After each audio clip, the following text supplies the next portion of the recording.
Assalamualaikum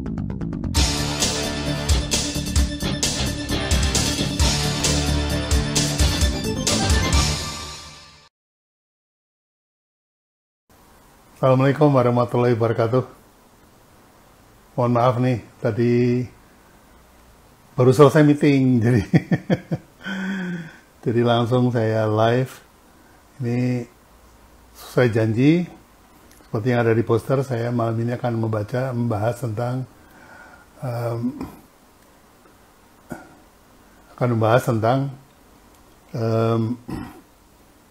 first impression, ya.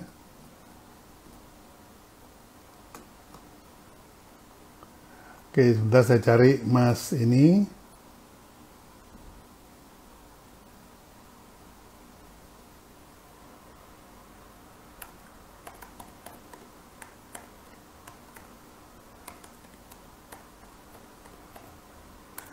Ya, oke.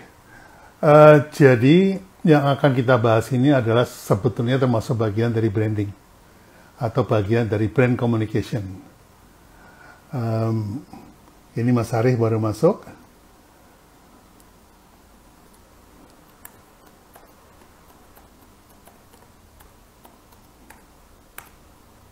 Oke. Jadi brand communication itu seperti halnya communication sangat bergantung kepada bagaimana Anda bisa memberikan impresi pertama yang berbekas atau istilahnya imprint. Nah, ini akan kita bahas dengan Mas Arif, ya. Ini saya okein dulu requestnya, supaya kita bisa langsung ngobrol. Ya, ini ada beberapa teman yang sudah masuk, saya sapa dulu.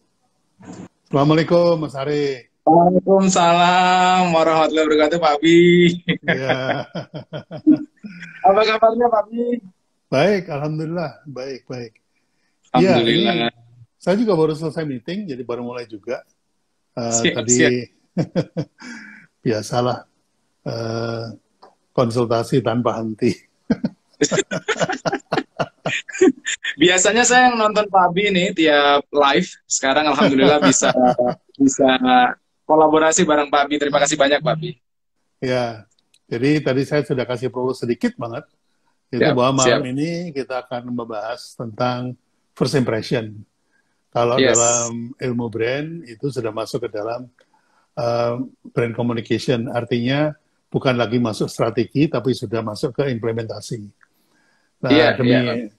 Nah, dalam implementasi ini ada diantaranya adalah ilmu komunikasi dalam rangka mengaktifasi brand di dalam benak konsumen.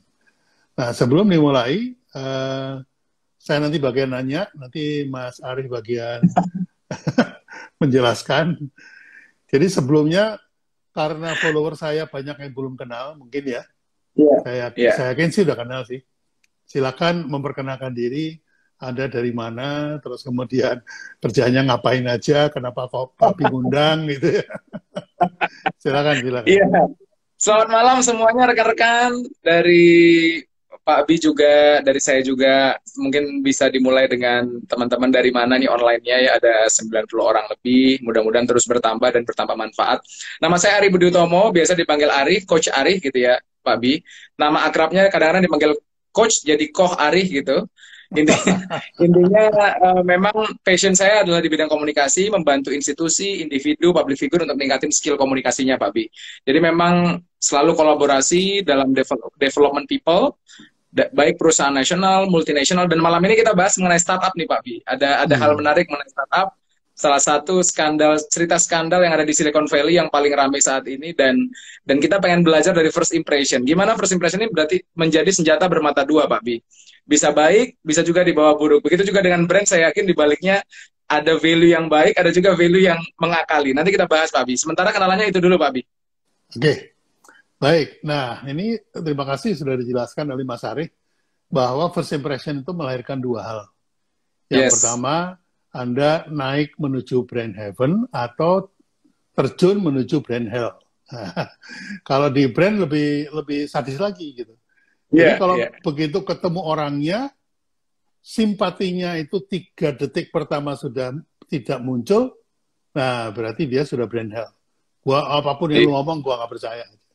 Nah demikian juga sebaliknya, kalau dalam waktu 3 detik pertama itu langsung orang itu mempunyai impresi yang baik, membangkitkan simpati, maka terjadi suatu persepsi bahwa apa yang diomongin itu pasti bisa dipercaya.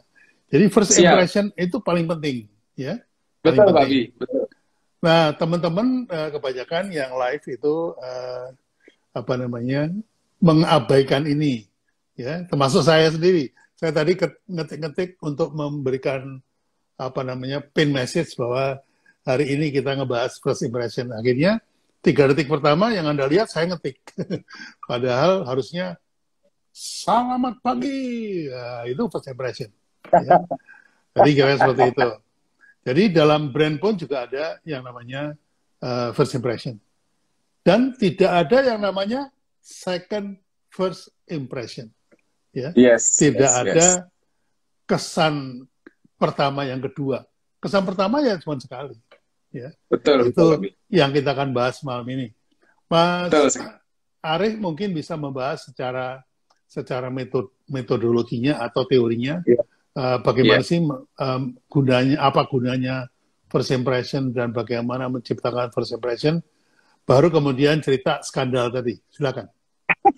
Baik, Pak Abi. Terima kasih rekan-rekan. Ini alhamdulillah dari seluruh Indonesia Pak Abi bisa hadir malam ini. Kita kolaborasi, kita ngobrol bareng. Jangan ragu juga untuk bertanya nih Pak Abi. Kita kenal semua Pak Abi menjadi praktisi branding yang luar biasa Indonesia. Dan jangan ragu untuk menggali informasi dari Pak Abi. Begitu juga dengan saya, insya Allah mudah-mudahan bisa support teman-teman hari ini dari berbagai macam kalangan, dari berbagai macam background dan latar belakang.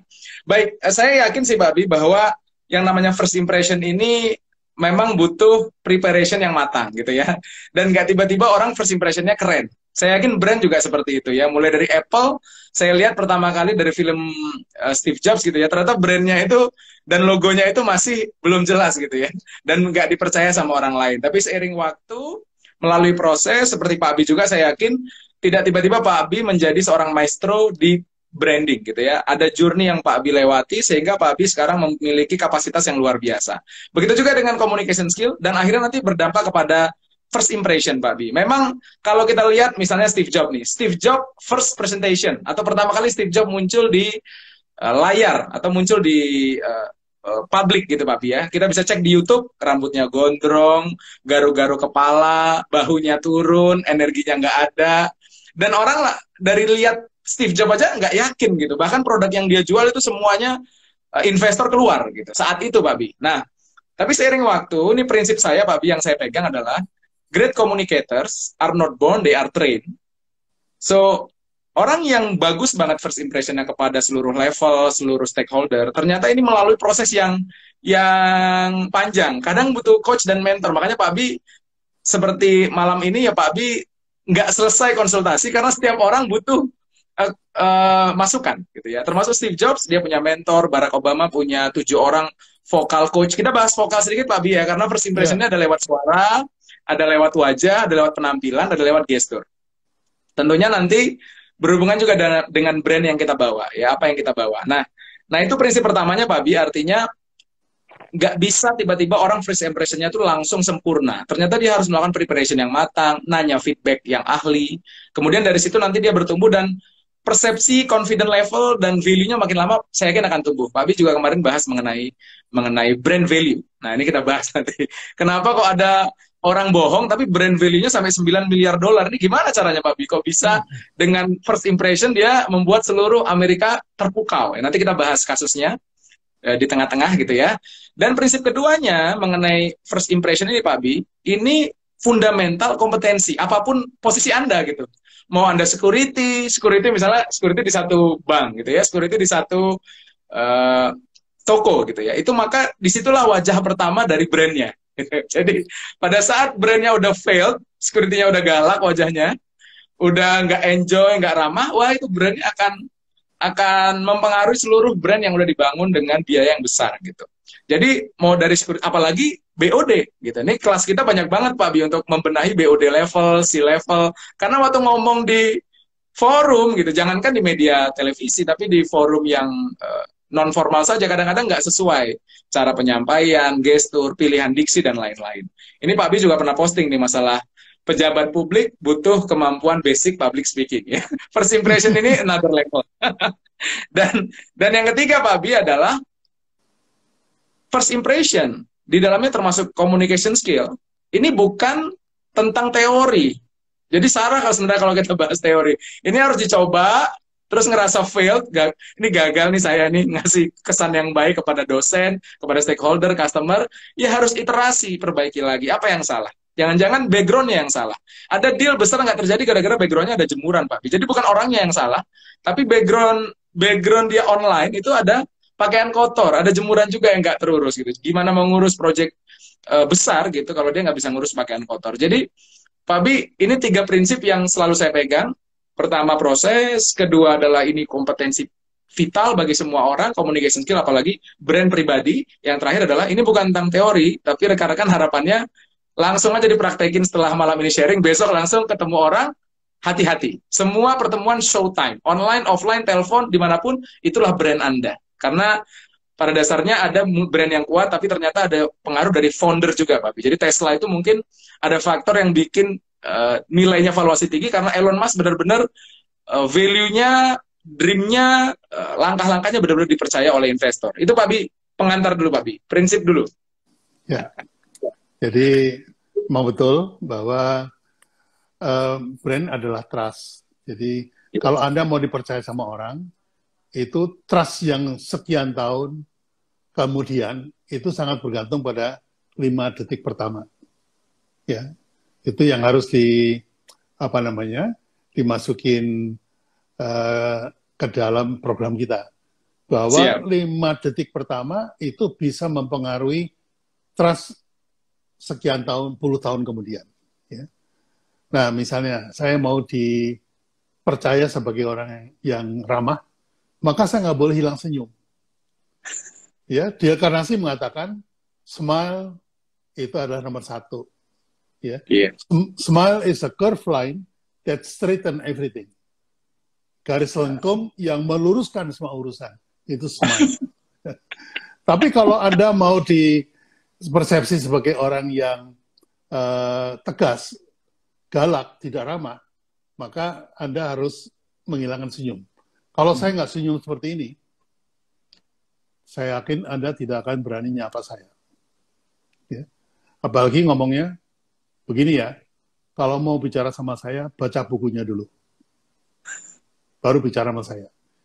Impresi pertama sudah seperti itu, kesananya orang nggak berani ngomong sama saya. Iya. Jadi, itu adalah impresi yang pertama. Dan bukan cuma satpam, Mas.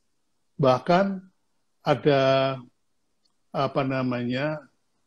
banyak kasus tergantung sama tukang parkir. Oh, tukang parkir. Lebih jauh lagi ke depan, Pak, tukang parkir ya. Restoran bisa sepi gara-gara tukang parkirnya galak. Oh, iya. Padahal saya tanya sama yang punya restoran, itu tukang parkir dari mana? Oh, itu anak sini, Pak. Preman-preman daripada nganggur, saya kasih kerjaan aja, saya kasih kerjaan gitu. Oh gitu, dididik nggak? Karena tukang parkir itu wajah pertama yang ditemui orang konsumen Anda untuk restoran Anda. Wah, nggak kepikiran, Papi. Nah, bahaya. Karena tukang parkir ini bisa aja dia ketika parkirin itu bisa ngomong ini. Oke, Bu, ayo mundur. Kiri, goblok. Budak. Wah, udah langsung pergi. Jadi restoran bisa sepi bukan karena chefnya goblok. Bukan masakannya tidak uzat ya. Karena tukang parkirnya itu nggak dididik gitu. Jadi, jangan lupa bahwa first impression dari your restoran, your business itu datangnya dari tukang parkir yang nggak ada hubungan sama perusahaan. Ini kalau saya udah ngomong gini, biasanya besok tukang parkirnya dipanggil, dikasih gaji, dikasih seragam.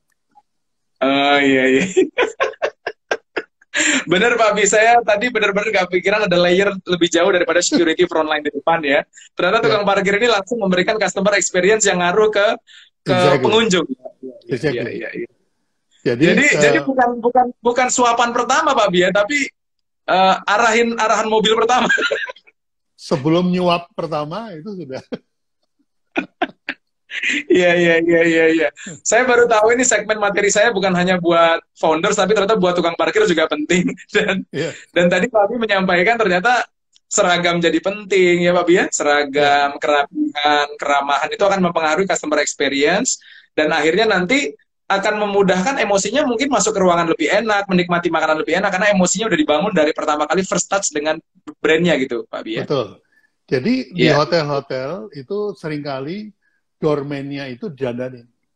Ada yang kayak Raja India gitu ya. Di atas ya. Iya. Makasih Bu Tita, dibikinin kopi saya. Salam buat Ibu, Pak Bi. Salam buat Ibu katanya. Oke, salam kembali katanya. Waalaikumsalam. Siap Pak Bi. Jadi doorman itu sangat menentukan buka pintu, caranya gimana. Kalau tangan kanan buka pintu, itu tangan kirinya ngapain, nunduknya berapa derajat, senyumnya gimana, itu semua ada trainingnya Mas. Kemudian apakah dia bukain pintu mobil, terus kemudian escort ke bukain pintu restoran, itu bagian dari branding. Siap. Dan mungkin makin tinggi levelnya, makin naik layanannya, levelnya high class, bintang 5 dan lain-lain, aturannya makin banyak Pak Bi ya, adabnya makin banyak prosedurnya. Ya, karena begini, manusia itu paling seneng kalau diajak senyum. Satu. Yang kedua, disebut namanya. Iya. Itu Dale Carnegie sudah mengatakan begitu dari tahun 65 ketika buku itu terbit. sudah lama banget dan diulang-ulang Pak Bi ya. Dan itu masih berlaku sampai sekarang. Senyum itu nggak berubah, walaupun sudah zaman internet. Iya. Sebenarnya sebelum Dale Carnegie 1400 tahun lalu udah perintahkan senyum itu sunnah, Pak Bi, sedekah. Iya, betul. jadi luar biasa ya Pak Bi ya. Saya benar-benar baru sadar bahwa efek senyum ini benar-benar membuat orang itu akan dapat first impression yang luar biasa. Tapi saya pikir selama ini hanya untuk staff, minimal security. Ternyata orang-orang yang di hotel atau orang-orang yang di frontline itu semua seragamnya didesain agar orang dari awal itu melihat brandnya memang powerful gitu Pak Bi, experience-nya ya. Nah, nggak cuman ketika datang ya. Ketika pulang juga harus diberikan kesan yang bagus ya. Misalnya ini tukang parkirnya pertama udah bagus, kemudian dia kasih kartu parkir, terus sambil ditulis, mohon maaf Pak, namanya siapa? Pak Arif, ditulis Arif gitu kan. Begitu Mas Arif jalan dari tempat parkir ke pintu, doorman-nya udah dikasih tahu, yang pakai jas namanya Pak Arif gitu. Jadi ketika dia menyapa, selamat datang Pak Arif, wah Anda tersenyum, wah seneng. Kemudian diantarkan ke tempat makan dan segala macam, makanannya enak, pasirnya cantik, ramah dan segala macam. Begitu keluar, di depan mobil Anda ada mobil lain. Anda cari tukang parkir kan? Iya. Ini gue mau pulang nih, mobil depan siapa nih? Bentar Pak, cari ke dalam. Terus keluar lagi. Maaf Pak Arif, orangnya lagi sholat gitu. Karena Anda buru-buru, Anda bilang ini, sholatnya suruh cepetan ya. Suratnya jangan panjang-panjang.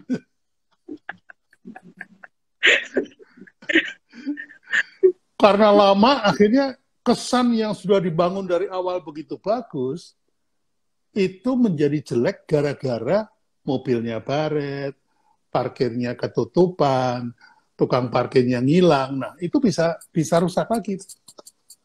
Wah. Semua biaya yang dikeluarkan untuk iklan, di TV lah, di billboard lah, kemudian wangi-wangian lah, kemudian papan toko lah, seragam, hilang semuanya. Biaya training SDM ya Pak Bia, semuanya. Exactly. Jadi Iya.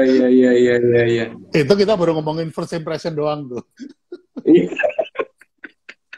Siap Pak Bia. Jadi memang perlu sadar ya bahwa ternyata services first impression memang perlu dijaga dari awal sampai selesai sebuah service itu diberikan gitu. Dan memang yang saya lihat menjadi pemenang itu orang-orang yang tulus, Pak Bi. Tulus itu artinya memang dia brandnya itu embedded dengan dirinya, dia nyaman melayani, dalam dirinya ada value-value, why-nya kuat gitu, sehingga dia memang dari awal sampai akhir melayani dengan baik. Even kalau misalnya ada tadi customer yang nggak puas gara-gara sholatnya lama gitu ya, dia bisa melakukan recovery dengan tulus, sehingga nanti menjadi customer yang engage-nya luar biasa malah Pak Bi. Jadi memang menurut saya itu ada value dari dalam orang sendiri gitu, mempengaruhi banget persistensi dia dan kekuatan dia. Nah, di situ harus ada antisipasi, Mas, bukan reaksi ya. Yes. Begitu mobil nggak bisa keluar, tamunya udah mulai marah-marah, itu doorman langsung kasih kode, dikasih bukan welcome drink, apa ya namanya, farewell drink gitu. Pak, sambil nunggu mobilnya bisa keluar, silakan ini ada farewell drink dari kami. Gitu. Jadi dia orang mau marah, nggak marah lagi. Iya. Jadi memang kelemahan dari teman-teman UKM itu adalah mempunyai sifat reaktif. Ya, reaktif. Ada suatu keadaan, dia tangani. Ada keadaan, dia tangani. Bereaksi terhadap sebuah masalah atau keadaan. Sementara kalau teman-teman korporat, itu keunggulannya adalah antisipatif. Jadi sudah diperhitungkan kalau mobilnya ketutupan, antisipasinya apa nih? Udah disiapin. Jadi bukan reaktif, tapi antisipatif. Nah ini yang membedakan nih untuk teman-teman. Jadi preparation-nya lebih matang, langkah-langkahnya lebih tertata, dan akhirnya dampaknya lebih bisa di-manage gitu Pak Abi ya. Cilakanya nih Mas, cilakanya itu Seth Godin, itu adalah sebenarnya dia blogger, tapi dia ahli marketing yang luar biasa, bukunya banyak banget dan bagus-bagus. Dia mengatakan begini, people don't buy product or service. Nah, padahal kita ini mikirin produk, mikirin service, training segala macam, bukan itu yang dibeli. Ya, bukan itu yang dicari. Loh, yang dicari apa? Dia katakan, people buy relation, stories, and magic. Ujung itu magic, Mas. Jadi magic kalau Anda bikin produk, Anda atau bikin service, harus menghasilkan magic. Kalau tidak menghasilkan magic, Anda ditinggalin. Siap. Nah, kalau nyari magicnya baru tuh mulai mikir DNA, core value, edit value, nah di situ. Siap. Begitu Mas. Iya, nah, baik, silakan kalau mau sharing pengalamannya atau cerita yang mau diceritakan oleh Mas Ari. Moga, silakan. Siap. Saya sebenarnya inline banget ya Pak Bia, senyuman tadi yang Pak Bia ceritakan dari Delker Rigisa. Jadi memang saya selalu sharing kepada teman-teman corporate. Kebetulan memang klien saya kebanyakan di corporate, Pak Pi. Harapannya sih mudah-mudahan bisa support UMKM juga 2021 gitu ya. Jadi klien-klien corporate itu memang ada first impression yang perlu dijaga ya. Saya ada dua bagian. Dua teknik ini dipakai oleh banyak tokoh-tokoh besar dunia, Pak Bi. Yang pertama namanya smiling face. Smiling face itu sama seperti Pak Bi tadi, curve yang ada di wajah kita. Yang kedua namanya smiling voice. Smiling voice ini ditemukan oleh Vanessa Edwards, yang salah satu pakar komunikasi, menemukan bahwa orang yang pada saat ngomong itu ada senyumnya, Pak Bi, secara telinga orang mendengarkannya itu ternyata langsung bisa lebih mudah kena di bagian limbik, atau di bagian feelings, atau di emotion, gitu ya. Jadi, kalau saya beberapa kali juga mendampingi beberapa duta BUMN, atau Abang None, gitu, Pak Bi, saya lihat yang menjadi champion biasa senyumnya itu hampir 100% ramah, Pak Bi. Jadi wajahnya dalam menjawab, dalam berinteraksi, dalam komunikasi, dia senyum terus tuh. Dan itu membuat orang itu gampang banget untuk punya emotional connection. Kata Pak Bi tadi relation. Jadi orang yang senyumnya ramah, suaranya juga pada saat bicara ada teknik smiling voice ya, minimal 4 detik pertama lah ya, pas assalamualaikum, kan salam doa ya Pak Bi ya, selamat malam, itu doa itu, maka orang lebih mudah nerima daripada orang yang wajahnya udah serem dari awal, udah angker dari awal. Saya selalu menyebutkan, jangan-jangan masalah utamanya bukan produk Anda, bukan jasa Anda, bukan servis Anda, bukan logo Anda, tapi masalah utamanya lah wajah sendiri, Pak Bi. Wajahnya udah bermasalah gitu. Artinya memang senyumannya udah nggak ada sama sekali, energinya itu udah, aduh ini gelap banget sih, katanya produk excellent, tapi serem banget, baru interaksi pertama gitu. Jadi saya meyakini Pak Bi memang senyum itu juga ada macam-macamnya Pak Bi ya. Ada orang yang senyumnya itu masih energinya lemah, maksudnya masih sekedar inilah Pak Bi, sekedar selamat datang di toko, sekedar menjalankan tugas gitu ya. Tapi yang tulus, yang berkelas, ini akan membuat relation. Nah, relation ini connect lagi Pak Bi dengan experience saya. Saya nggak percaya ada B2B itu Pak Bi. Bisnis to bisnis saya nggak percaya tuh. Yang ada adalah ada orang yang relationnya bagus dengan orang lain, mereka semuanya punya kolaborasi dan trust yang kuat, akhirnya mereka membawa bisnis besarnya masing-masing untuk kolaborasi. Jadi buat saya, kekuatan bisnis adalah relation.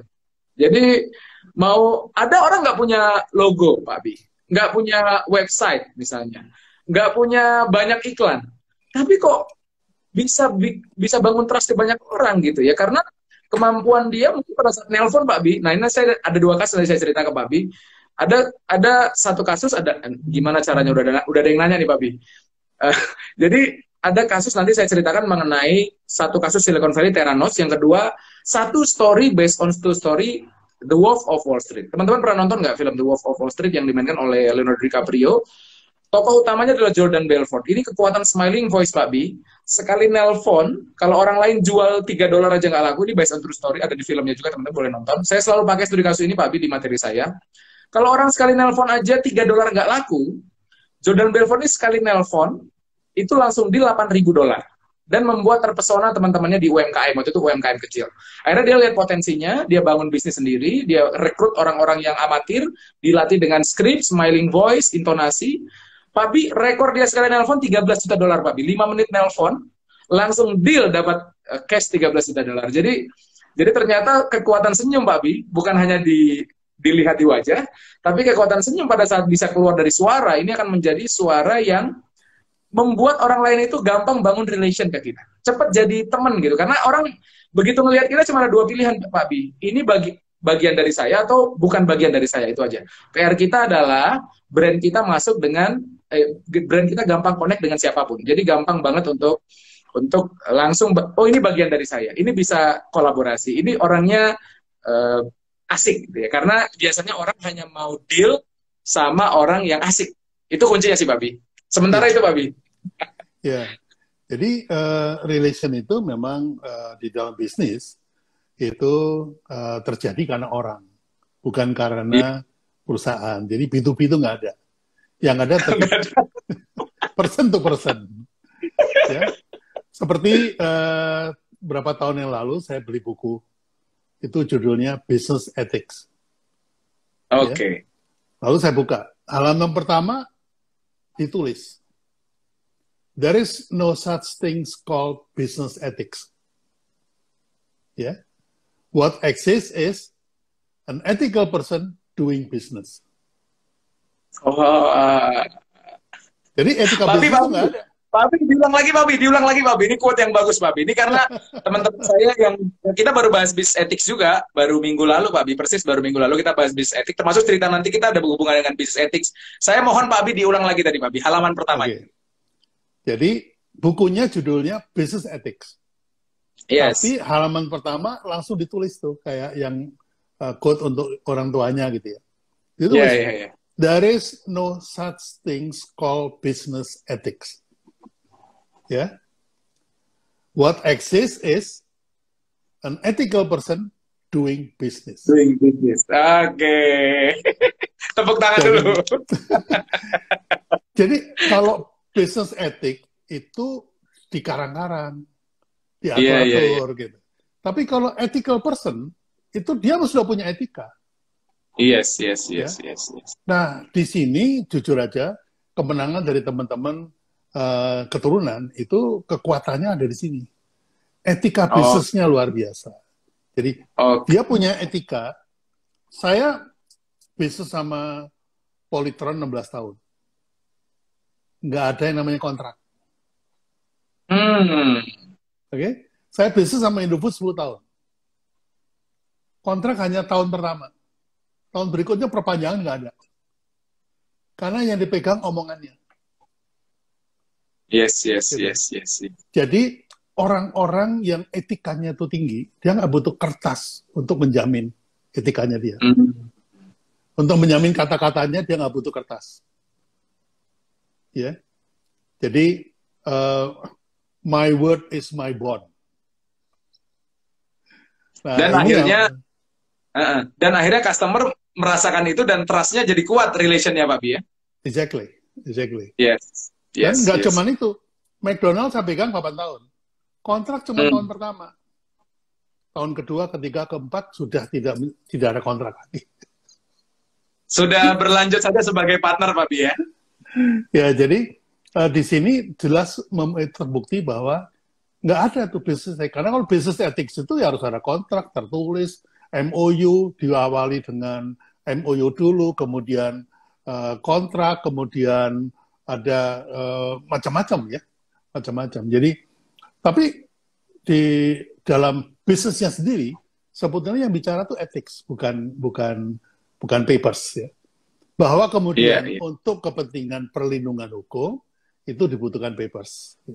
Memang bahaya sih kalau misalnya saya nagih gitu ya, nagih terus bagian keuangannya bilang, oh, invoice-nya mana anunya apa pendukungnya mana nih bahwa ini sudah di-approve dan segala macam. Nah, terpaksa deh.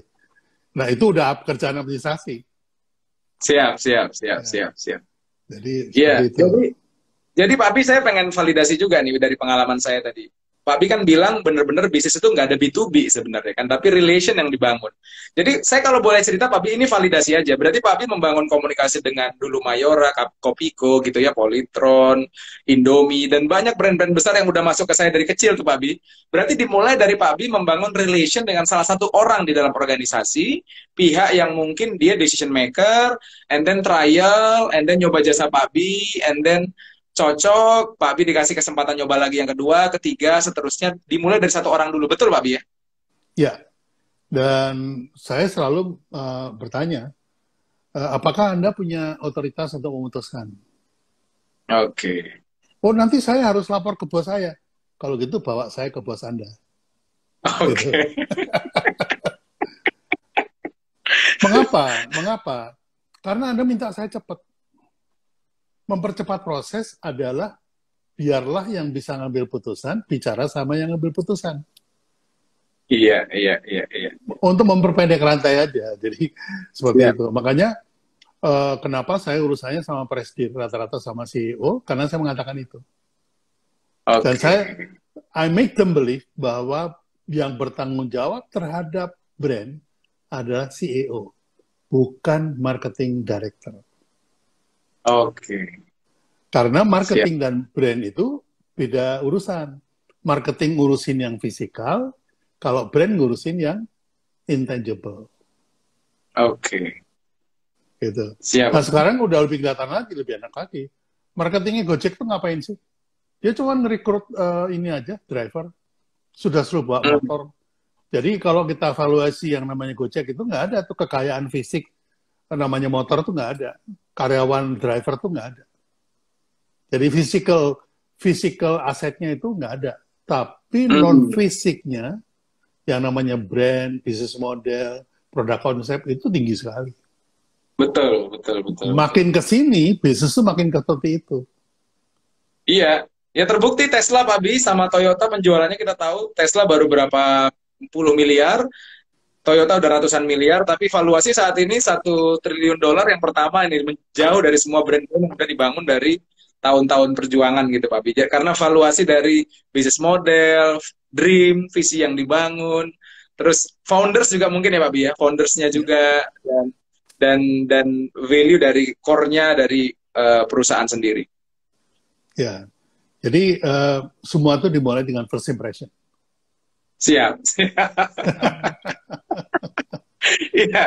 Iya Pak Bi, ini mengenai first impression kan orang-orang nanya how to-nya gitu ya. Gimana sih caranya first impression ini bisa sukses gitu Pak Abi. Apalagi mungkin Pak Abi banyak sahabat-sahabat juga dari UMKM di sini gitu. Nah, seperti yang tadi Pak Abi bilang, karena kita belum paham pentingnya first impression, kita belum paham pentingnya communication skill, kita belum tahu knowledge-nya, seolah-olah kita itu anggap, ya apa sih first impression, apa sih communication skill, kita bisa lah gitu. Tapi ternyata karena nggak tahu knowledge-nya, di parkiran saja sudah gagal masakannya gitu. Padahal nggak ada hubungannya nih antara masakannya, produknya, semua jasa-jasanya, ternyata semuanya adalah masalah first impression di tukang parkir. Nah, di sini memang ternyata terbukti Pak Bi, ini bukan tentang produk actually, it's about people. Ternyata kuncinya memang people. Dan bangsa kita ini memang menurut saya saat ini kuncinya memang people-nya, bukan bisnis modelnya. Jadi kalau mungkin bukan hanya bisnis etik Pak Bi, actually bisnis model juga gitu. Yang penting orangnya punya why yang kuat nggak, punya grit yang kuat nggak. Jadi bisnis model apapun sebenarnya kalau dia kuat dan dia punya tujuan yang jelas, saya rasa dia akan survive gitu. Daripada orang yang punya banyak konsep, punya banyak gelar, punya banyak buku, tapi dia nggak menjalankan, nggak punya why untuk action. Jadi menurut saya tergantung orangnya, memang people-nya Pak Bi. Jadi orang yang kuat, relation bisa dibangun ke siapapun. Jadi saya akan bongkar itu. Kok bisa Pak Bi? Coba orang lain gitu ya. Bahkan mungkin namanya disamain deh, pakar branding Pak Bi juga gitu. Ngomongnya sama kayak Pak Bi. Saya pengen ketemu dengan decision making Anda, decision maker Anda. Belum tentu diterima loh Pak Bi. Gak usah, gak perlu. Bisa gitu loh Pak Bi. Makanya ini saya akan bongkar. Kok Pak Bi diizinkan ketemu CEO? Kok Pak Bi dikasih akses menuju decision maker? Ini ada tekniknya, ada intonasinya, ada vokalnya. Ini yang perlu dibahas sedikit Pak Bi. Karena ya, saya mohon izin rekan-rekan karena waktunya kan terbatas, kita belum ada diskusi, pertanyaan juga belum kita bahas dari rekan-rekan dari seluruh Indonesia nih. Jadi Pak Abi, kuncinya saya punya formula namanya, ini udah saya bahas di puluhan ribu orang Pak Abi, dengan mungkin 200 institusi lebih, startup dan lain-lain. Kuncinya adalah ide. Ide Pak Abi ya. Jadi ide ini adalah ada kepanjangannya dari ide. Filosofinya adalah saya yakin semua orang itu punya ide brilian. Ya, semua orang itu punya ide yang luar biasa. Ide yang memberi impact. Cuma ada orang yang idenya nggak bisa diterima Pak Bi. Padahal idenya bagus, nggak bisa diterima. Tapi begitu idenya dikasih ke Pak Bi yang menyampaikan kepada manajer, yang akhirnya Pak Bi sampaikan, saya boleh ketemu dengan direktur Anda nggak? Dan dikasih akses gitu ya. Dan berhasil jadi satu karya atau satu kerjasama kolaborasi. Padahal idenya sama. Nah, jadi saya menyebut komunikasi first impression itu tentang rasa. Terganggu, ya. Ya, sorry Pak Bi. Communication itu tentang rasa. Communication is about sense. Idenya sama, produknya sama, disampaikan sama orang yang berbeda, rasanya beda Pak Bi. Ya. Waktu Pak Bi yang nyampain, rasanya nih saya lihat rasanya. Kalau Pak Bi itu menyampaikan karismatik, ya, nggak terbantahkan keahliannya Pak Bi. Ada orang yang ahli, tapi waktu nyampein Pak Bi, ragu-ragu. Saya mohon maaf nih cerita dikit Pak Bi.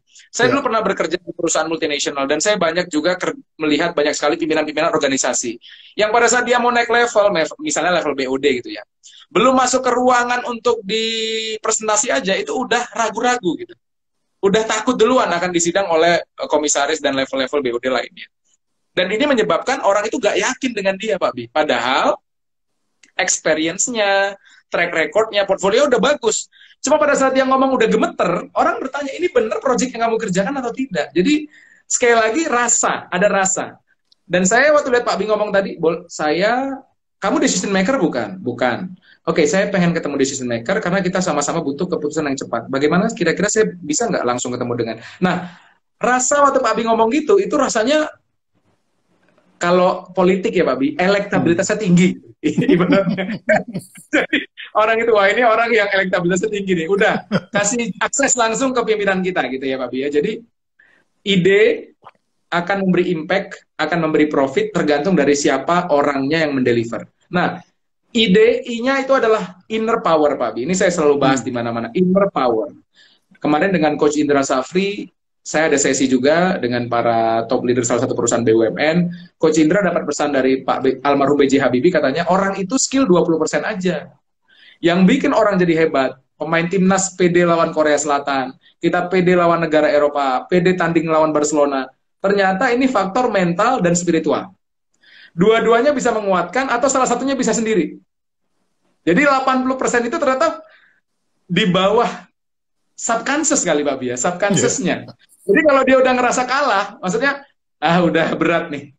Berat nih, first impression udah akan gugur, udah kalah duluan sebelum tanding gitu. Dan ini yang kemarin saya ingat banget Coach Indra ngomong, mental bangsa kita, mental timnas kita itu harus dikuatkan. Dan saya pengen kita tuh bener-bener menang lawan Korea Selatan, juara gitu ya.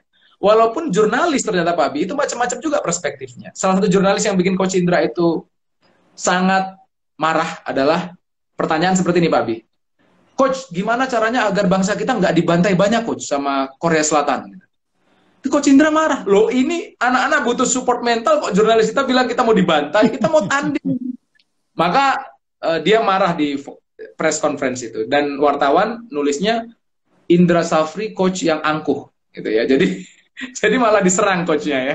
Dan dibuktikan di lapangan Pak Bi ternyata dengan mental dan spiritual waktu 2013 kalau nggak salah kita menang U19. U22 kita menang juga 2019. Jadi faktor mental dan spiritual ini jadi kunci. Bisa mental sendiri Pak Bi, nanti contoh kita banyak main di mental. Nah orang Indonesia punya kekuatan yang nggak dimiliki oleh bangsa lain, saya rasa adalah spiritual juga bisa embedded jadi kekuatan yang luar biasa. Itu yang pertama I-nya Pak Bi, namanya inner power, jadi mentalitas. Yang kedua, kalau mentalnya udah bagus, yakin, expert gitu ya, termasuk rahasia Jordan Belfort Pak Bi, inner powernya oke, karena dia punya perspektif. Dia bongkar rahasia inner powernya yang pertama adalah sharp as attack, tajam seperti paku. Pak Bi itu bukan tajam lagi, silet kalau Pak Bi itu ya. Saya mau bertemu dengan decision maker Anda. Nggak semua orang bisa berkata seperti itu Pak Bi. Biasanya untuk yang amatir, dengan staff aja udah bahagia saya Mbak, gitu ya kalau yang amatir.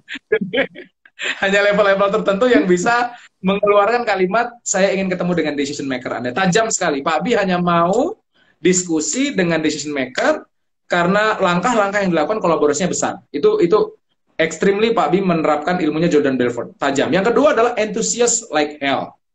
Jadi antusias itu nggak bisa dibohongi. Ini orang ada harapan hidup atau enggak gitu ya. Jadi ada gaya Bung Karno yang meledak-ledak, ya. Ada gaya Bung Hatta yang kalem.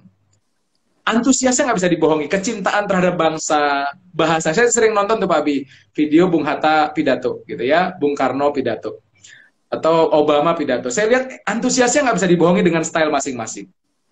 Dan yang ketiga adalah Pak Bi harus ngerasa expert. Jadi walaupun belum expert, nggak boleh ada keraguan-raguan. Saya bukan expert. Contohnya kita UMKM masak tumpeng gitu ya. Saya pesen tumpeng dong, bisa nggak? Tumpengnya ini agak banyak skalanya, saya pesan 50 gitu ya. Begitu kita gemeter dikit, ini kan kesempatan untuk tumbuh. Misalnya dia hanya kapasitas cuma 10 tumpeng Pak Bi. 50 ya Mbak? Aduh, tim saya bisa nggak ya? Udah hilang first impression-nya. Nggak ada harapan ini orang gitu. Jadi pada saat dia ngerasa expert, maka dia akan cepet banget Pak Bi untuk menangkap peluang. Kita ambil Mbak, insya Allah. Tanggal berapa Mbak? Jam berapa? Oke, kita kira langsung bahas desain. Karena orang itu butuh kemantapan hati Pak Bi. Nah, kenapa 13 juta dolar sekali nelpon? Ini kuncinya Pak Bi, tajam. Kemudian dia juga antusias, dan yang terakhir dia ngerasa dirinya tuh expert banget. Walaupun bukan expert Pak Bi, ngerasa dirinya expert. Kalau Pak Bi ini udah nggak ada ampun, udah tajam, antusias, tenang, dan terakhir expertnya udah nggak bisa dipungkiri portfolionya. Nah ini yang UMKM baru harus belajar fake it until you make it, tapi dalam porsi yang tepat. Nah ini harus ada porsinya Pak Bi. Karena nanti studi kasus kita agak parah Pak Bi, karena dia fake it sampai akhirnya dia menipu seluruh Amerika. Jadi itu yang pertama, inner power. Yang kedua delivery Pak Bi. Delivery umum saja Pak Bi. Delivery itu kita bagi menjadi verbal, non-verbal. Ya, verbal 7% aja, artinya kata-kata kita. Yang non-verbal ini Pak Bi, intonasi, pandangan mata, itu ngaruh kemana-mana Pak Bi. Lirikan dikit aja udah, ini orang, ya apalagi udah yang belajar micro expression, ini nggak ikhlas deh, nggak tulus deh, ini ada maunya di akal-akalan deh. Jadi non-verbalnya yang banyak Pak Bi. Pakaian kita masuk nggak dengan, saya kemarin ngisi bareng Mas Helmi Yahya, pakaiannya aja ditentukan kemejanya. Ini kliennya siapa nih? Oh, warna merah, merah kemejanya. Oh, warna biru, brandnya biru. Jadi sampai seperti itu memikirkan yang tidak disampaikan secara kata-kata, non-verbal. Jadi Pak Bi, Jordan Belfort itu walaupun nelpon Pak Bi, lewat telepon, tapi penampilannya tuh rapi, pakai dasi, jasnya rapi, dan dia udah bikin dirinya tuh secara performance mantap. Nah, mantap itu artinya keren banget dari gestur dan lain-lain. Jadi delivery itu seperti itu Pak Bi. Yang terakhir adalah efek. Efek itu ternyata waktu kita first impression tadi ada banyak faktor yang menjadi tools kita dalam melakukan komunikasi dengan orang lain. Contohnya, tadi Pak Bi cerita penjaga pintu hotel bintang 5. Maka dia punya alat presentasi, apa alat presentasinya? Gagang pintu, keset pintu, cara buka pintu, komunikasi dengan, itu semua adalah orkestra yang harus dia lakukan agar menimbulkan satu harmoni pelayanan yang bagus. Ya, contohnya Pak Bi, mobil di depan sholat. Nah, gimana dia memainkan harmoni? Pak, yang di depan lagi sholat, Pak. Kami suruh akan minta untuk sholatnya dipercepat, Pak, untuk Bapak. Bapak boleh duduk dulu, Pak. Kami akan memberikan farewell drink. Mohon maaf sekali, Pak. Kami akan langsung temuin orangnya ada di musola. Mungkin Bapak bisa tunggu, Pak. Barangkali 3-5 menit. Bagaimana kira-kira, Pak? Dengan intonasi, senyum, gestur, kemudian bahunya gitu. Saya yakin menteri pun sholat ya. Ya udah 5 menit ya, saya buru-buru banget. Baik Pak, kami akan minta valet kami juga untuk siapa tahu bisa digeser kuncinya agar mobil Bapak bisa lewat. Boleh Pak, kami urus dulu Pak? Oke, silakan menikmati minumnya Pak dan ini. Nah jadi Pak Bi, itu apa ya, service recovery itu penting banget Pak Bi, karena kalau berhasil, komunikasinya bagus, malah jadi testimoni yang bagus gitu. Jadi keren banget ini. Bellboy bintang 5, saya ada orang sholat aja sampai dicariin valet, dikasih minum, saya dikasih ini, dikasih akses juga ini, luar biasa memang pelayanannya. Saya salut. Bisa jadi customer yang apa ya, advokat Pak. Jadi ngefans banget gitu ya. Kayak kemarin sempat sama Kang Dewa ya, Kang Dewa bersin aja dibeli bersinnya ya. Jadi, karena saking udah embedded banget dengan orangnya gitu ya. Jadi itu Pak Bi sebenarnya. Pertama, inner power, mentalnya dia, spiritual juga ngaruh. Yang kedua, cara dia verbal non-verbalnya dia orkestra dengan baik. Yang terakhir, efek teknologi yang digunakan. Kalau di perusahaan biasa kan pakai PowerPoint, Pak Bi. Sekarang pakai Zoom. Ada orang Zoom-nya yang suaranya nggak keluar. Udah presentasi ke BUD 3 menit, udah selesai, suaranya nggak keluar. BUD-nya ngomong, loh kamu udah presentasi? Udah Pak tadi dulu. Gimana sih? Waktu kita habis nungguin kamu. Kami kira ada masalah teknis. Ada yang virtual background-nya pantai. Beberapa BUD nggak suka background pantai karena BUD direksi rata-rata harus kerja WFO Pak B. Jadi harus ke kantor ekstra organisasi. Mereka nggak suka tuh. Kadang-kadang ada yang orang background-nya pantai. Di rumah santai, kaos oblong. BUD pengen dapat report, dia santai banget kayak di pantai kan. Kadang-kadang ini udah bikin tensi tinggi sebelum presentasinya diberikan. Jadi orkestranya banyak nih kalau di corporate Pak Bi. Ada virtual background, intonasi, penampilan kita, kemudian pencahayaan ya. Saya kemarin sempat ngambil course juga di Harvard Pak Bi, sertifikat di Harvard mengenai pentingnya pencahayaan. Karena cahaya ini ada yang dari atas, namanya karakter buronan. Jadi dia nggak sadar cahayanya terlalu banyak dari atas kayak buronan dia. Jadi orang langsung aja subconscious ini memang buronan. Anak ini emang buronan. Yang kedua, ada sumber cahaya dari belakang Pak Bi. Sorry. Yang dari atas namanya investigator, gayanya kayak investigasi. Dari belakang namanya buronan, gelap mukanya, cahaya backlight dari belakang. Ada juga yang backgroundnya terlalu riwah, ada juga yang pakaiannya terlalu norak. Nah ini mempengaruhi first impression semuanya. Jadi penting banget Pak Bi untuk menguasai jurus ide ini bagi UMKM juga tentunya ya, karena mereka akan ketemu dan mentalnya perlu dilatih. Kedua, mereka juga akan menyampaikan juga produknya, mereka juga akan komunikasi dengan banyak pihak. Yang terakhir adalah mereka harus berdamai mengorkestra semua tools yang mereka gunakan. Itu Pak Bi kira-kira jurusnya, ide. Iya, jadi saya mau sharing experience ya. Siap, jadi pada waktu saya diminta untuk mempresentasikan konsep kampanye buat Pak SBY JK tahun 2004 ya. Itu jadi ada banyak orang nunggu gitu. Kemudian maksudnya banyak agensi yang nunggu. Kemudian saya dipanggil masuk. Nah, saya udah dibikin mental breakdown di situ. Tim kita itu ada 10 orang, karena ini kan untuk mengkampanyekan presiden ya. Jadi ada kreatif director-nya ikut, art director-nya ikut, copywriter-nya ikut, jadi semua ikut. Nah, dia mengatakan, buka pintu, itu langsung dikatakan begini, yang boleh masuk cuma 2 orang. Karena tempatnya sempit. Alasannya tempatnya sempit. Oke, 2 orang siapa ya? Akhirnya saya pilih Mas Hananto sama saya. Yeah. Masuk ke dalam, kita siapin laptop segala macam. Bayangin, 2 orang di dalam sudah ada sekitar 20-30 orang. Ya, dari pengurus partai A dan pengurus partai B. Belum campaign manajernya. Jadi saya sudah dibikin siut sama suasana. Lalu ya karena saya harus presentasi, saya harus mengeluarkan gestur saya. Oke.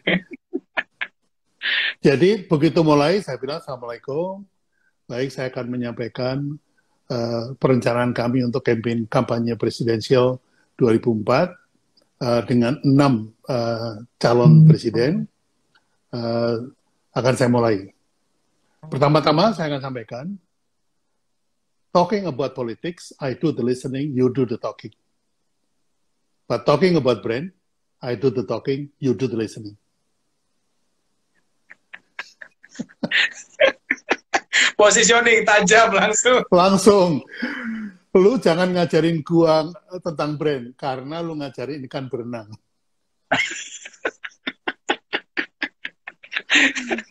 Kalau ngomong politik, lu ngomong gue dengerin. Saya bilang gitu. Tapi lu jangan ngajarin gua branding. Udah dikunci duluan. Itu harus ada mental inner power yang kuat, Pak Bi, karena semuanya energinya keluar semua kan, semua ngerasa expert di situ, Pak Bi. Betul, dan yang saya hadapin ini seorang jenderal, masih jenderal penuh berikutnya, dan kemudian mantan menteri Pak JK kan ada di situ juga, gitu. Jadi saya nggak boleh kalah aura, harus menang. Gitu. Closingnya juga begitu. Closingnya saya bilang begini, segera mohon saya diberi keputusan hari ini, karena kali ini ada 6 presiden dan hanya ada 1 Subiakto.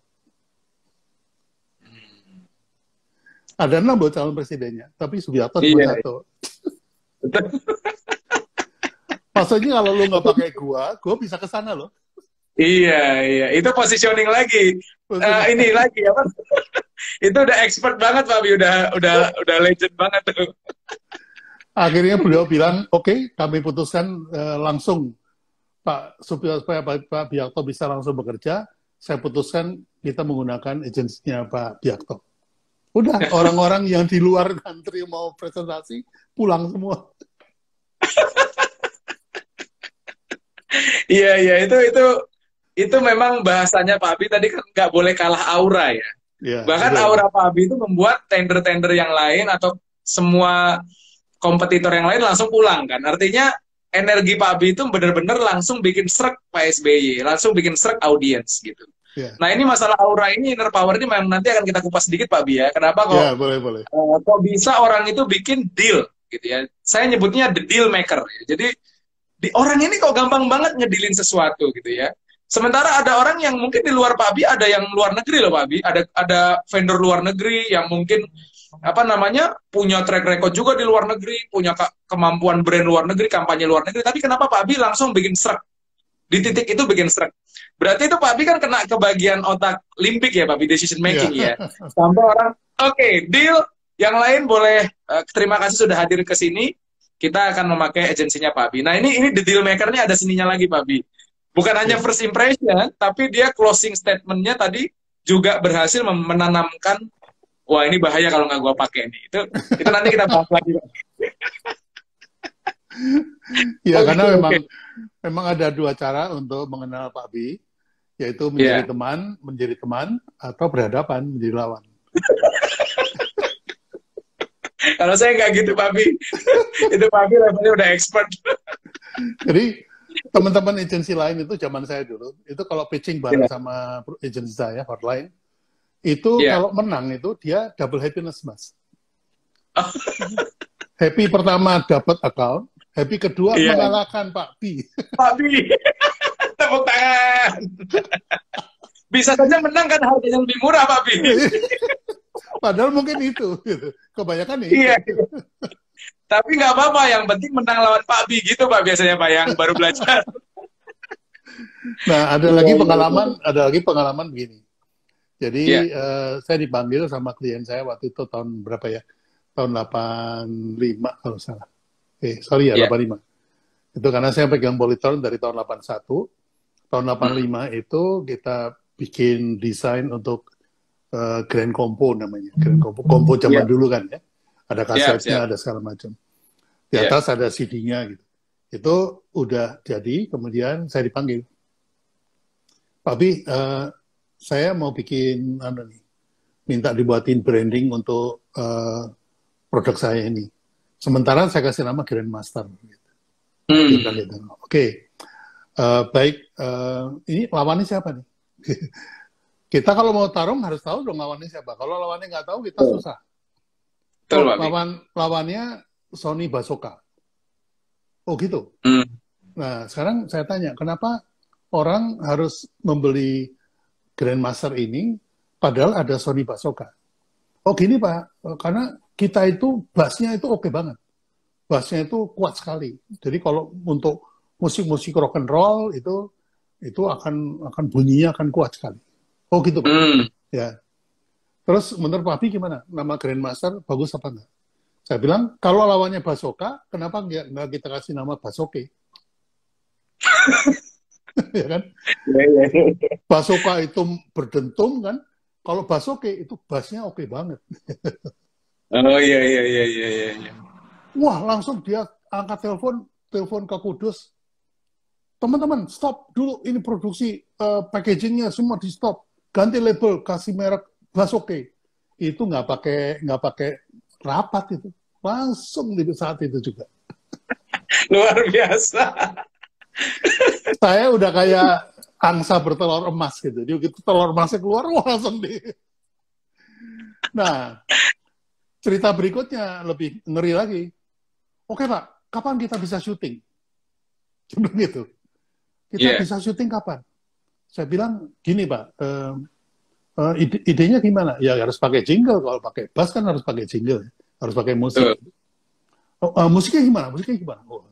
Terus jingle-nya gimana? Liriknya gimana? Saya bilang, saya cuma menggunakan satu kata saja, yaitu bass. Terus jingle-nya gimana? Jingle-nya gini Pak, bass, oke. Bass, oke. Bass, oke. Bass, oke. Oke, setuju. Wah, dari langit ini, Papi. Saya cuma ngomong bass doang, nggak pakai macam-macam, nggak pakai kata-kata indah. Bass oke gitu aja. Nah, terus dia nanya, kapan rekaman Pak? Sebentar, siapa ya yang suara yang cocok buat ini siapa ya? Siapa ya? Yang cocok itu sebenarnya Bill Saragi, tapi orangnya lagi ada di Australia. Iya. Setelah Bill Saragi siapa? Ya paling Idang Rasidi. Telepon Pak, saya telepon. Dan bisa rekaman nggak? Rekamannya kapan? Gue dapat shift nanti jam 4 pagi, bisa nggak? Bisa. Jadi rekaman langsung malamnya saya panggil Elva, rekaman jam 4 pagi selesai. Besoknya udah langsung mau syuting. Jadi Idang dipanggil, kamera dipasang, udah langsung syuting. Besoknya langsung. Waduh, dahsyat. Ini pengalaman saya yang paling berkesan karena proses dari dipanggil, diceritain tujuannya, kemudian produknya, dan semuanya itu hanya dalam waktu 2 hari. Wow. Sampai selesai videonya. Jadi dari ide sampai done. Gitu. Jadi ini buat saya juga sebuah exercise, artinya, ternyata kuliah ini bisa dibuat antusias. Jadi sebelum Anda presentasi, dia harus dibikin antusias dulu. Gitu. Kalau sudah in love, sudah horny, wah apapun dimakan sama dia. Sudah hot Pak ya, sudah hot ya. Jadi istilahnya foreplay-nya harus benar. Waduh. Laksanakan. Dari foreplay itu adalah first impression tadi, yang Anda bilang tadi. Iya. Siap, Pak Bi, luar biasa nih. Tapi ini saya akan bahas sedikit, Pak Bi, nanti mengenai studi kasusnya. Tapi saya mau pengen menggali Pak Bi satu pertanyaan, Pak Bi. Pak Bi kan kemarin kita ketemu tahun lalu ya, Pak Bi, ya, pertama kolaborasi di program Digital Amuba ya. Kita ketemu dengan startup yang akhirnya it's not about logo gitu ya. It's not about brand, itu sebenarnya kan experience yang didapatkan oleh customer Anda gitu. Jadi saya pengen tahu, kalau tadi kan saya cerita Steve Jobs first presentation gitu ya Pak Bi ya.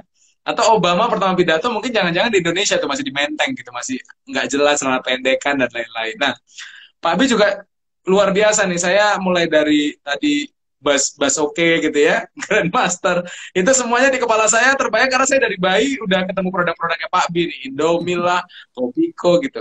Yang saya tanya Pak Bi, kapan tender Pak Bi pertama kali? Artinya kapan Pak Bi pertama kali masuk ke dunia ini, ke dunia ketemu customer, presentasi pertama kali. Dan saya pengen tahu tuh Pak Bi, kondisi mental Pak Bi seperti apa? Kan tadi ada prinsip pertama Pak Bi, apa great communicator, apapun lah, bukan communicator, great leaders are not born, they are trained. Sama, saya yakin pakar brand juga, saya lihat nih yang ngikutin Pak Bi banyak banget nih Pak Bi, yang anak muda, yang juga ingin berkarya di brand gitu ya, dan berusaha untuk tumbuh seperti Pak Bi. Nah, saya pengen dapat cerita asbabun nuzul lah Pak Bi ini dulu pertama kali present gimana mentalnya, karena saya masih ingat pertama kali saya ngajar di corporate itu keringatnya luar biasa, nggak tidur hampir 1 malam, deg-degannya luar biasa. Nah, saya pengen tahu Pak Bi ini di tahun berapa tuh Pak Bi? Saya belum lahir, saya yakin saya belum lahir.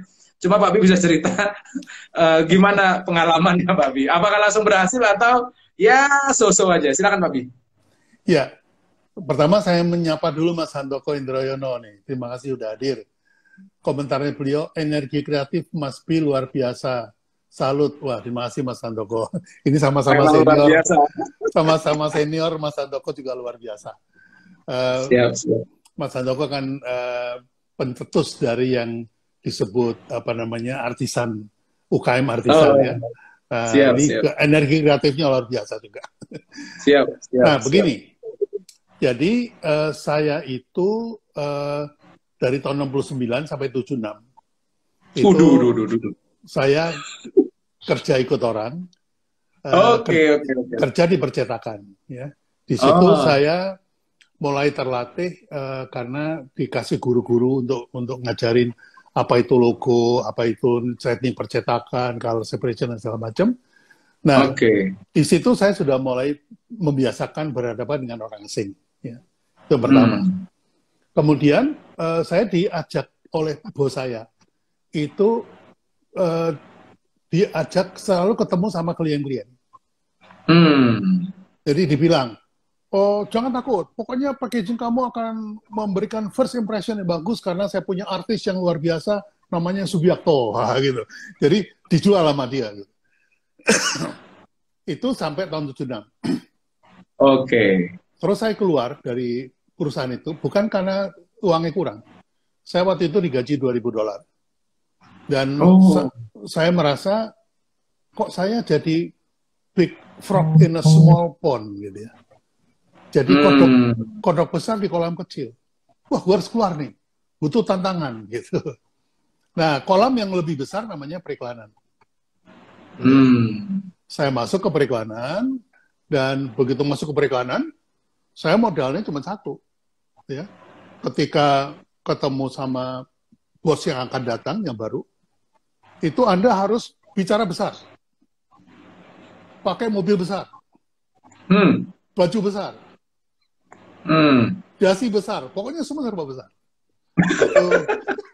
Itu ilmunya salesman itu. Jadi, fake it until you make it. Itu betul. Nah, kemudian saya bikin perusahaan sendiri. Apa yang saya lakukan? Iklan orang semua saya copy. Jadi kalau misalnya ada iklan di koran gitu ya, itu saya copy, saya bikin ulang. Terus iklannya dia sama iklan yang saya bikin ulang, saya kirim ke kliennya. Dikasih kata pengantar, if I were you, kalau saya jadi Anda, saya akan bikin iklannya seperti ini. gitu. Itu sering saya kasih, saya kirim terus. Nggak diminta, saya kirim aja ke Ligna, ke Polytron, kemana, saya kirim terus. Sampai orang itu bilang, gila nih orang pede banget ya. panggil itu orang. Saya dipanggil. Wow. Terus langsung dikasih kerjaan, nggak pakai pitching-pitchingan. Langsung dikasih kerjaan. Karena apa? Saya mengkoreksi kerjaan dia. Dan saya buktikan bahwa memang harusnya begini, bukan begitu. Itu. Nah, itu ilmu itu saya peroleh gara-gara waktu saya keluar tahun 76 itu, saya bikin kartu nama. Kartu nama Subiakto Priyo Sudarsono. Di bawahnya saya tulis jabatan saya. A creative person looking for creative client. Guys. Aduh, iya. Dari sekian ratus yang saya sebar, ada yang manggil. Iya. Jadi, Pak, saya butuh creative person. Saya tanya balik, apakah Anda creative client? Creative client. Wah, terjawab ternyata kenapa Pak Habib berani nembak Pak SBY ya. Iya. Ada 6 presiden, cuma 1 Subiakto. Ternyata latihannya dari tahun 76 ya. Oke. Iya, terjawab Pak Abi ya. Ternyata memang Pak Abi punya experience di profesional gitu ya, dengan organisasi. Dan di situ Pak Abi ketemu dengan klien, mental Pak Abi di situ dilatih untuk kreatif. Dan ternyata benar repetisi ya, kekuatan repetisi dari Pak Abi mengobservasi, mendesain, membantu orang. Dan ini menarik proposal Pak Abi yang Pak Abi kirim ke klien-klien itu ternyata bukan hanya mengirimkan proposal, tapi memberikan feedback juga, feedback yang positif. Dan saya rasa itu menjadi energi positif. Pak Bi, saya yakin banget ya. Jadi saya yakin orang-orang besar di dunia, apapun keyakinannya gitu ya, ternyata yang bikin dia bisa mudah dalam melakukan deal, salah satu adalah faktor inner power atau spiritual power yang nggak kelihatan gitu ya. Dan begitu saya tanya di teman-teman yang Kristen, ada yang namanya tabur tuai. Apa yang kamu tabur nanti akan kamu tuai gitu ya. Di Hindu Buddha mungkin ada karma baik, karma buruk. Saya sebagai muslim Pak Bri, setiap saya training saya selalu share ini surat Al-Isra ayat 7 ini. In asantum li anfusikum fa in asantum falaha. Kebaikan yang kamu lakukan kepada orang lain, kepada semesta lah Pak Bri ya, kepada klien dalam bentuk proposal, sharing dan lain-lain, itu akan kembali kepada dirimu. Keburukan yang kamu lakukan ke orang lain, kepada klien, kepada partner, kepada siapa, juga akan kembali kepada dirimu. Jadi saya yakin banget pada saat Pak Bri mengirimkan 100 feedback, 100 proposal, 100 approach dengan label creative person looking for a creative client, itu jadi energi yang akhirnya langsung deal gitu. Sementara orang butuh untuk pitching, penawaran, aduh habis-habisan karena energinya mungkin Pak Bi sudah ini ya, sudah apa namanya Pak Bi? Sudah saturated kebaikannya gitu sehingga dimudahkan oleh Allah untuk dapat klien, deal dan bergerak. Itu sih Pak Bi experience saya. Al-Isra ayat 7 Mas Hafiz. Jadi itu juga tidak serta-merta muncul ya. Karena saya dapat bos pada waktu kerja, saya umurnya masih 19 tahun ya. Dapat bos itu yang songong juga. Jadi dia bilang, lu harus ngomong gede ya gitu. Jadi jadi awalnya itu saya udah disuruh, pokoknya ngomong gede, pokoknya kamu nggak boleh kalah sama klien. Dasi gede, mobil gede. Jadi saya terbiasa dengan kebiasaan itu sampai-sampai kalau ketemu agensi gitu ya ngasih order untuk packaging, kasih desain, terus dia ngasih tahu saya nanti gini ya, gini. Saya bilang tunggu, Anda adalah advertising agency, Anda boleh expert soal advertising, tapi soal packaging, you listen to me, gitu. Ternyata ilmunya dari lama juga, repetisi juga ya.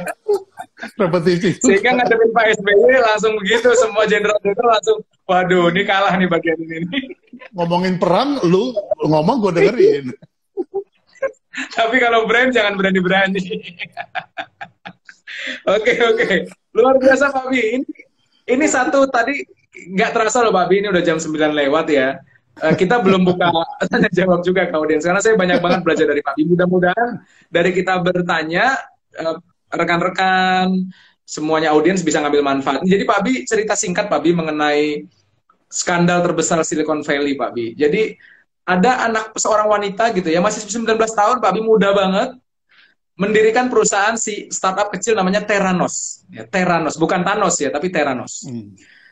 Dan namanya Elizabeth Holmes. Biasa ada Katie Holmes, artis ya, ini Elizabeth Holmes. Muda banget, Pak Abi.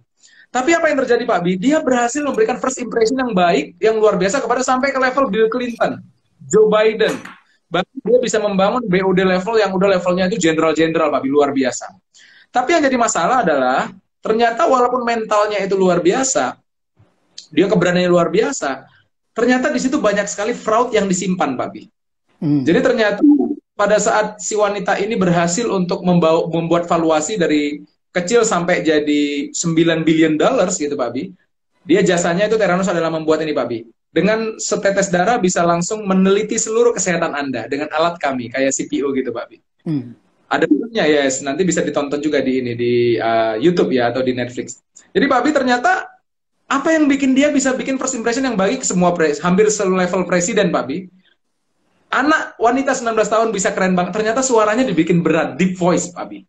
Suaranya dibikin langsung, my name is Elizabeth Holmes and I want to help this country, I believe. Nah, jadi Pak Abi suara berat. Ternyata dengan tampilan yang hitam-hitam ala Steve Jobs, karena dia masuk ke majalah Fortune kan sebagai the next Steve Jobs, wanita muda terkaya dunia gitu ya, dia luar biasa, namanya Elizabeth Holmes. Dan suara beratnya ini Pak Bi sering diteliti oleh pakar komunikasi, ternyata kadang-kadang bocor Pak Bi, kadang-kadang cempreng juga. Ketawa kita sudah lagi. Nah, jadi ternyata pada saat kita tampilnya itu pengen kredibel, ternyata intonasi, vokal kita, cara kita, gestur kita itu mempengaruhi first impression. Ini yang kadang-kadang orang nggak sadar bahwa pada saat Pak Bi kenapa bisa langsung jenderal, Pak SBY langsung deal? Karena suara Pak Bi karakternya memang sudah, kami nyebutnya karakter bumi, Pak, earth, deep. Ya, jadi memang suaranya, kalau misalnya Pak Bi suaranya cempreng, mungkin nggak dengerin tuh Pak Bi. Contoh gini, kalau bicara masalah strategi perang, Anda adalah jagoannya. Kalau brand saya, nggak dipercaya tuh Pak Bi di experience. Tapi suara Pak Bi dengan mic mungkin ya, saya nggak tahu di ruangan ada Pak Yusuf Kala, ada Pak SBY, mungkin Pak Bi suaranya cenderung memang lebih deep.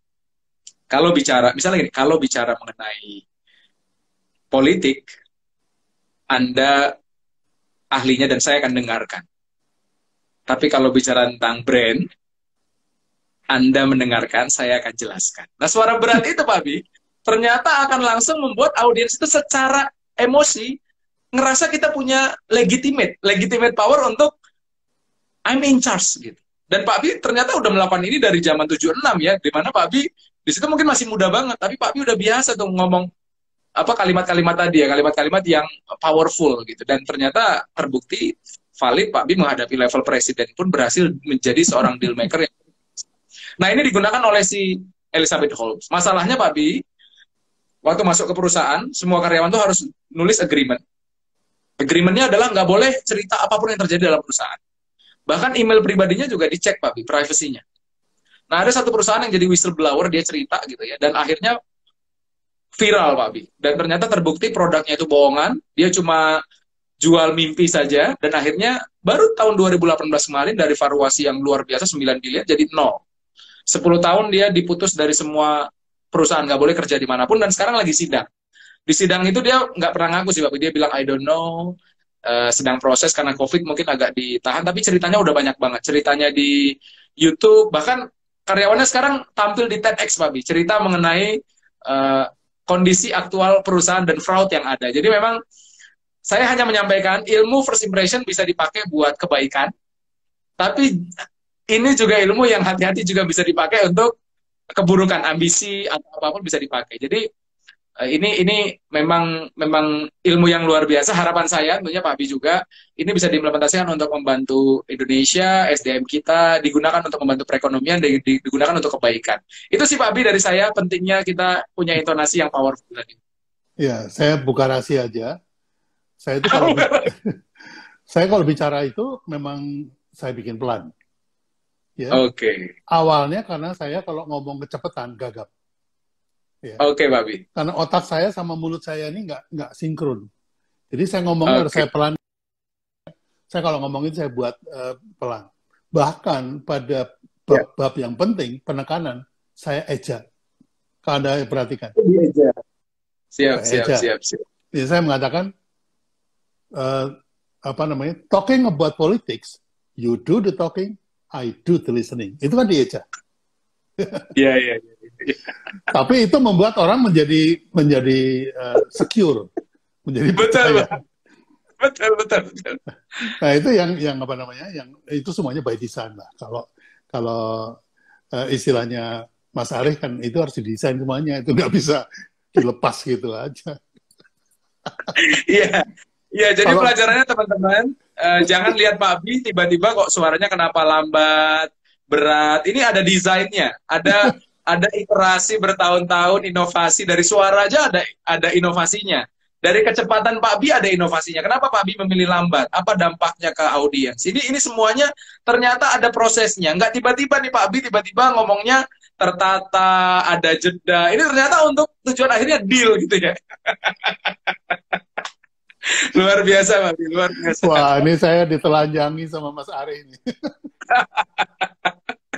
Ya tujuannya agar UMKM, audiens, BUMN, korporasi nasional, multinasional yang mendengarkan kita, Pak Bi, mudah-mudahan menggunakan ilmu ini sekali lagi untuk kebaikan, untuk keberkahan.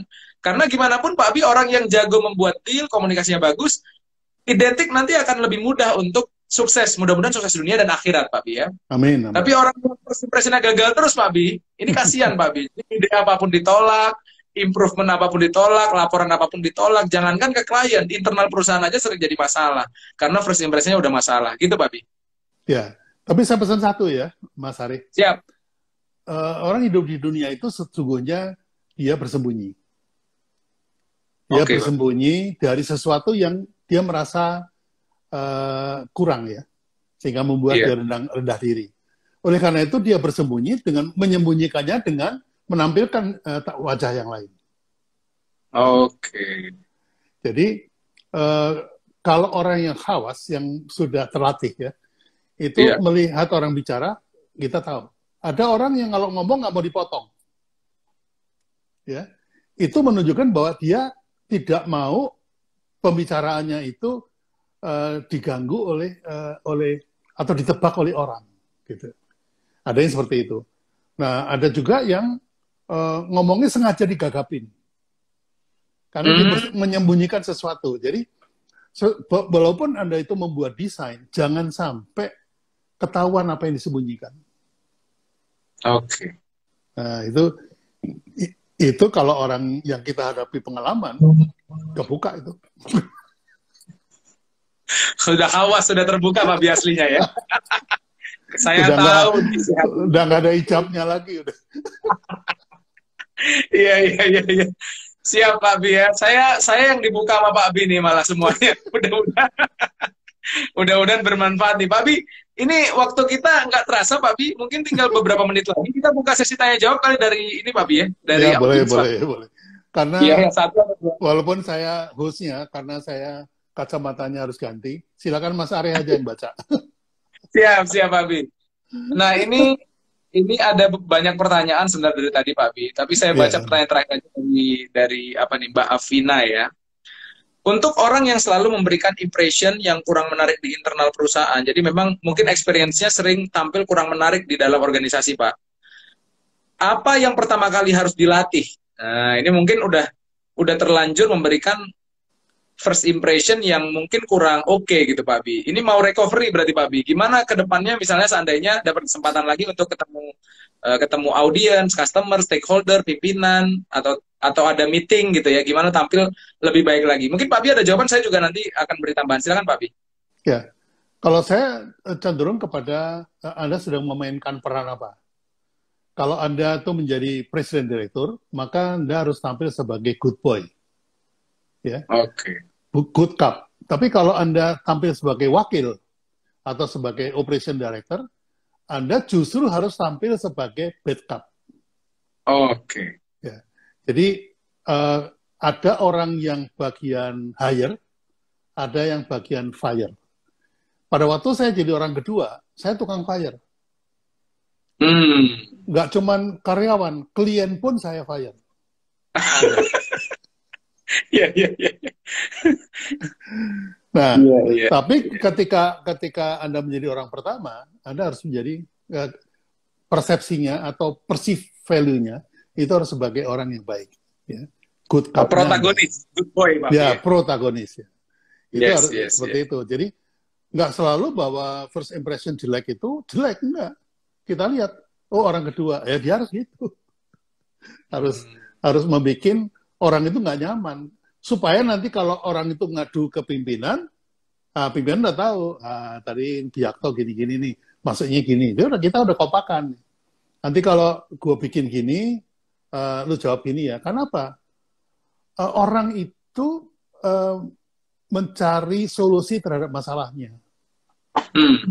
Ya, datang ke perusahaan kita itu dia sudah punya masalah. Nah, masalah itu kalau saya kasih solusi langsung, itu nilainya cuma 100 juta. Deal-nya itu 100 juta. Nah, kita buat masalah lebih besar lagi dari masalahnya dia itu, kita amplify, sehingga deal-nya jadi 1 miliar. Jadi saya tampil sebagai bad boy, bad cop, untuk membuat masa lalu itu nggak cuma segitu, lebih gede lagi, kacau lo nanti. Wah, itu. Nah, orang pertama saya, bos saya udah tahu nih, oh kalau gitu 1M, langsung deal. Iya. Jadi first impression yang nggak baik itu seringkali juga bagian dari strategi. Jadi jangan serta-merta, karena first impression itu by design, bisa juga dia untuk menciptakan suatu desain yang lain. Nah ini, itu komentar saya, apalagi ini tadi kan perusahaan kan ya. Iya. Iya, baik Pak Abi, terima kasih. Mudah-mudahan Mbak Afina tadi dapat jawabannya ya. Jadi Pak Abi ini mungkin lihatnya dari level C-level, ada level BOD, atau top pimpinan, ada mungkin BOD -1, atau mungkin CEO-nya, atau CFO-nya, dan lain-lain.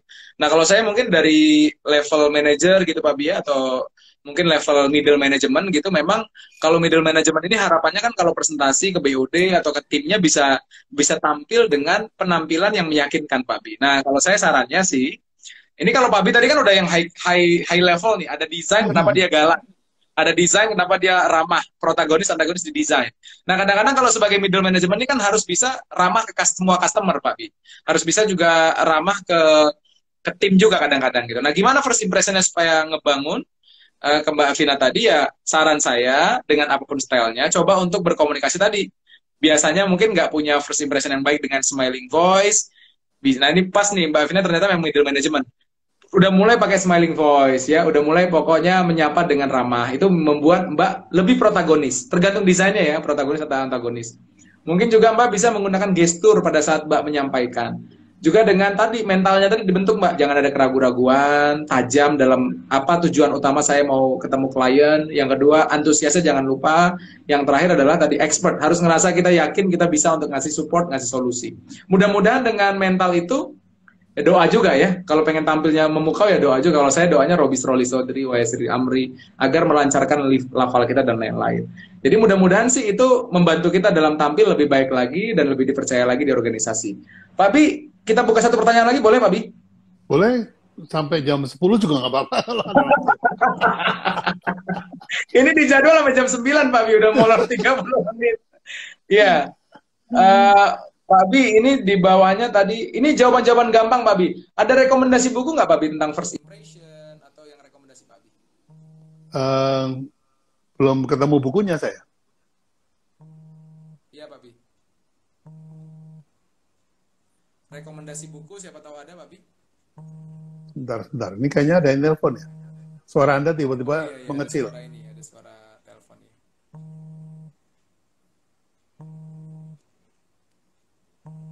Suara saya jelas, Pak Bi? Ya, sekarang jelas. Tadi mengecil. Saya juga lagi betulin suaranya. Setuju, lembur, kata Mas Arkanudin. Jam 10 setuju. Kak Pur. Iya, Pak Bi. Silakan, ada buku, Pak Bi, yang direkomendasikan, Pak Bi? Saya belum punya bukunya itu. First Impression itu. Itu... Iya, tadi sih kita paling kalau saya rekomendasi ya tadi buku yang Pak Bi bilang ada Dale Carnegie gitu ya. Iya, Dale Carnegie. Bisa dapat juga. Ya, menurut saya sih buku-buku mengenai communication skill itu semuanya punya materi mengenai first impression. Kalau saya kan ngajar pitching strategi juga Pak Bi, gimana presentasi 1 menit, 30 menit saya rasa penting banget. perlu kita latih juga agar kita bisa meyakinkan walaupun dalam detik-detik pertama, jam 3 detik, 4 detik, 5 detik kita bisa memberikan kesan yang meyakinkan bagi investor. Paling itu Pak Bi ya. Ya. Pak Bi, kita masuk ke pertanyaan terakhir Pak Bi, izin Pak Bi. Boleh, silakan. Boleh ya Pak Bi ya. Saya izin memberikan pertanyaan.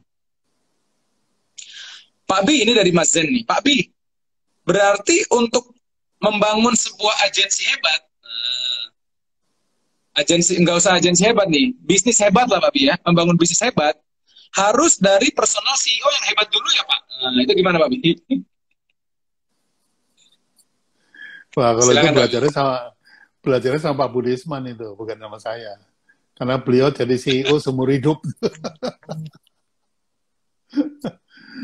Saya juga jadi CEO dari tahun 81. Gitu. Cuman saya CEO organik, jadi nggak pakai teori-teori.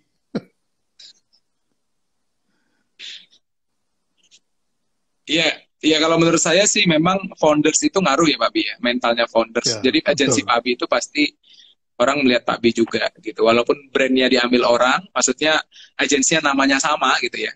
Tapi begitu Pak Bi yang ketemu, energinya pasti beda, keturusannya beda, sincerity-nya beda, dan ketahuan ini yang tadi ngirimin proposal siapa ya sebenarnya ya. Jadi kalau saya sih ngelihat benar bahwa people-nya itu penting. CEO itu berarti mentalnya, why-nya dia, visi besarnya dia pasti akan ngaruh ke energi levelnya dia. Dan saya percaya bahwa makanya ada perintah atau anjuran bergaul dengan orang-orang yang soleh, Pak Bi, agar energi kita naik terus ya. Jadi energi syukur, energi keyakinan, optimisme ini membuat kita Pak Bi, lebih mudah untuk ketemu dan dipercaya oleh banyak stakeholder. Paling itu dari saya, Pak Bi. Ya, jadi kalau saya kata kunci yang selalu pegang adalah kreatif. Jadi semua itu bisa di-create. Jadi bukan cuma solusi yang bisa di-create, masalah pun bisa di-create. Makanya marketing is to create demand. Marketing is to create demand. Jadi kebutuhan bisa diciptakan, keinginan bisa diciptakan. Nah, saya cuman satu aja yang saya pegang selama ini, yaitu Shakespeare mengatakan, luck is how you expose yourself into chances. Keberuntungan itu adalah bagaimana cara kamu mengekspos diri kamu pada kesempatan-kesempatan. Ya? Termasuk IG Live ini kan termasuk menciptakan kesempatan. Kesempatan agar supaya orang tahu siapa saya, orang tahu siapa Mas Arief. Gitu. Siap, Pak Bi. Jadi ini alhamdulillah Pak Bi, ketemu dengan 230 orang lebih. Mudah-mudahan malam ini menjadi malam yang kita benar-benar diberkahi oleh Allah Subhanahu wa taala ya Pak Bi. Amin. Jadi teman-teman tahu kalau ada masalah brand silakan hubungi saya atau hubungi Mas Ari gitu untuk komunikasi. Siap. Iya Pak Bi, terima kasih banyak ini Pak Bi malam ini bisa dapat kolaborasi dan mohon maaf rekan-rekan kita mungkin belum bisa sampai jam 10, mudah-mudahan next time bisa kolaborasi lagi Pak Bi untuk berbagai macam hal yang bermanfaat bagi bangsa Indonesia. Pak Ari, IG-nya apa? Itu Mas Ari Budi Utomo ya. Jadi tinggal di-follow saja.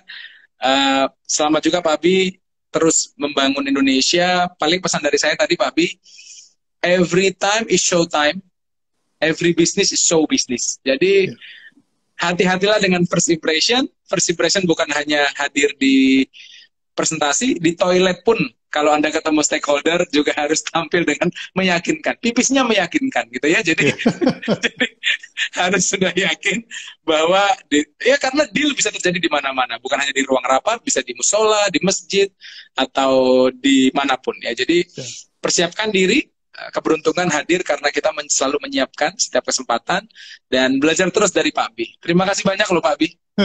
Ya, jadi teman-teman ada istilah